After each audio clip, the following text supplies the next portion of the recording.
Under 18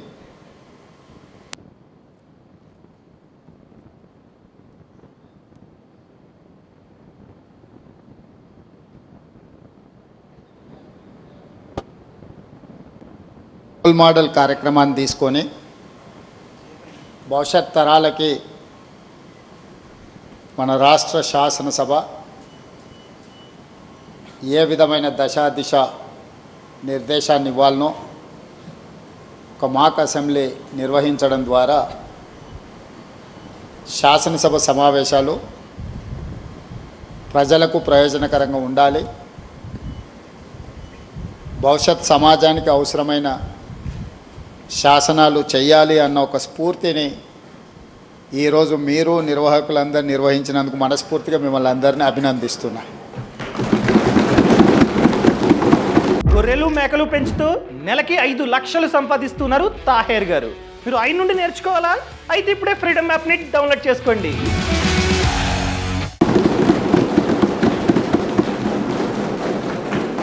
నాకు తెలిసి ఇలాంటి సమావేశాలు పర్టికులర్గా అండర్ 18 శాసనసభ సమావేశాలు దేశంలో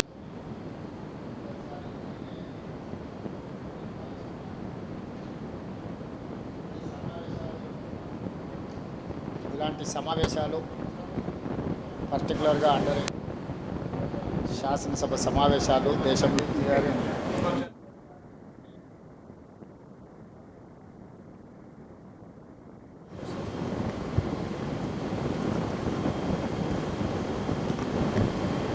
ఇలాంటి సమావేశాలు మన సమాజానికి చాలా అవసరం. ఈరోజు మీ నేతృత్వంలో అండర్ 18 అసెంబ్లీ సమావేశాలలో డ్రగ్ అబ్యూస్ బిల్, అదేవిధంగా అండర్ 18 హెడ్ క్వార్టర్స్ బిల్తో పాటు శాసనసభలో సభ్యులు లేవనెత్తిన ప్రశ్నలకు వాటికిచ్చే సమాధానాలతో పాటు ప్రభుత్వం తీసుకుంటున్న నిర్ణయాలను కూడా మనం చర్చించుకోవాలి. ప్రతిపక్షాలకు ప్రశ్న అడగడం, ప్రభుత్వాన్ని నిలదీయడం అనేది వాళ్ళ బాధ్యత. ప్రజాస్వామ్యంలో speaker right hand side treasury benches ఉంటాయి, left hand side opposition benches ఉంటాయి. Leader of opposition, leader of the house ఇద్దరికీ ఈక్వల్ ఆపర్చునిటీస్ ఉంటాయి. Leader of the opposition issues లేవనెత్తడానికి ఎప్పుడైనా వారు చేయెత్తినప్పుడు స్పీకర్ గారు వారికి మాట్లాడడానికి, ప్రశ్నించడానికి అవకాశం ఇవ్వాలి. అదే సందర్భంలో లీడర్ ఆఫ్ ద హౌస్ బాధ్యతాయుతంగా ప్రభుత్వం యొక్క విధానాలను చెప్పాలి. ప్రధానంగా సభను నడిపించే బాధ్యత లీడర్ ఆఫ్ ది హౌస్ మీదనే ఉంటుంది. శాసనసభ సమావేశాలను ఎప్పుడైనా బాధ్యతాయుతంగా నిర్వర్తించడం అనేది ప్రభుత్వం యొక్క బాధ్యత. ప్రభుత్వం చేసే నిర్ణయాలను ప్రజలకు చేరవేయడానికి ఇది ఒక మంచి వేదిక. కాబట్టి ఎప్పుడు కూడా ప్రతిపక్షాలు ఒకవేళ సమస్యల తీవ్రతను బట్టి నిరసన తెలిపినా, ఆందోళన చేసినా కూడా ప్రభుత్వం సమన్వయంతో సమస్యలకు సరైన సమాధానం చెప్పుకుంటూ ప్రతిపక్షాలను సమన్వయం చేసుకొని సభను నడిపించడానికి చూడాలి. కానీ దురదృష్టవశాత్తు ఇప్పుడు రాష్ట్రంలో, దేశంలో జరుగుతున్న పరిణామాలు సభల్ని ఏ రకంగా వాయిదా వేయాలనే విధానంలో సభలు జరుగుతున్నాయి. కానీ మీ అండర్ 18 ఒక మంచి స్ఫూర్తిని, ప్రశ్నించే విధానము, జవాబు చెప్పే బాధ్యత, ఈ రెండింటిని కూడా స్ఫూర్తిదాయకంగా నిర్వహించినందుకు మిమ్మల్ని అందరిని కూడా మనస్ఫూర్తిగా అభినందిస్తున్నా.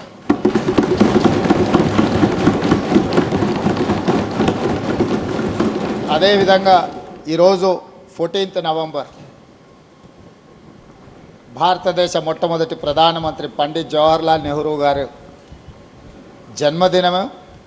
ఇది బాలల దినోత్సవం. పండిత్ జవహర్లాల్ నెహ్రూ గారి దేశంలో ఎడ్యుకేషన్ రెవల్యూషన్, అగ్రికల్చర్ రెవల్యూషన్ తీసుకురావడంతో ఈరోజు ఈ దేశంలో ప్రతి పేదవాడు చదువుకునే అవకాశం, డాక్టర్లు, లాయర్లు, ఇంజనీర్లు, ఐఏఎస్, ఐపీఎస్లు అయ్యే అవకాశం నెహ్రూ గారు తీసుకొచ్చిన ఎడ్యుకేషనల్ రిఫార్మ్స్లో మనకి అవకాశం వచ్చింది. వారి వారసత్వాన్ని కొనసాగిస్తూ శ్రీమతి సోనియా గాంధీ గారు యూపీఏ చైర్పర్సన్గా ఉన్నప్పుడు రైట్ టు ఎడ్యుకేషన్ యాక్ట్ తీసుకురావడం ద్వారా ప్రతి వాళ్ళు చదువుకోవాలి, అది వాళ్ళ ప్రాథమిక హక్కు అని చెప్పి చట్టాన్ని తీసుకొచ్చి ఈ దేశంలో విద్యను ఖచ్చితంగా అమలు చేయడానికి సోనియా గాంధీ గారు, మన్మోహన్ సింగ్ గారు తీసుకున్న నిర్ణయాలు మనకెంతో ఉపయోగపడ్డాయి. ఈరోజు మీ సభలో ఈరోజు ఇక్కడ జరుగుతున్న చర్చలో డ్రగ్ అబ్యూస్ బిల్తో పాటు హెడ్ క్వార్టర్స్ అండర్ 18 బిల్తో పాటు ఇప్పుడు శాసనసభకు పోటీ చేయాలంటే 25 సంవత్సరాలు నిబంధన ఉన్నది. గతంలో ఓటు హక్కు 21 సంవత్సరం ఉంటే రాజీవ్ గాంధీ గారు ఈ ఓటు హక్కును యువతకు అందుబాటులోకి తీసుకురావాలని 18 సంవత్సరాల వయసు నిండిన వాళ్ళందరికీ ఈరోజు ఓటు హక్కు వచ్చింది. అండర్ 18 మీరు 18 కంప్లీట్ చేసుకున్నప్పుడు మీకు వచ్చే ఓటు హక్కును భారత ప్రధానమంత్రి రాజీవ్ గాంధీ గారు ఉన్నప్పుడు చట్టాన్ని, రాజ్యాంగాన్ని సవరించి 21 ఇయర్స్ నుంచి 18 ఇయర్స్కు తీసుకొచ్చిన సంగతి మీ ద్వారా 18 ఇయర్స్ కంప్లీట్ చేసుకున్న మొట్టమొదటిసారి ఓటు వేయబోతున్న ప్రతి విద్యార్థులకు, విద్యార్థినులకు నేను గుర్తు చేయదలుచుకున్నా. ఈరోజు ఓటు హక్కు, ఓటు వినియోగించుకున్నప్పుడు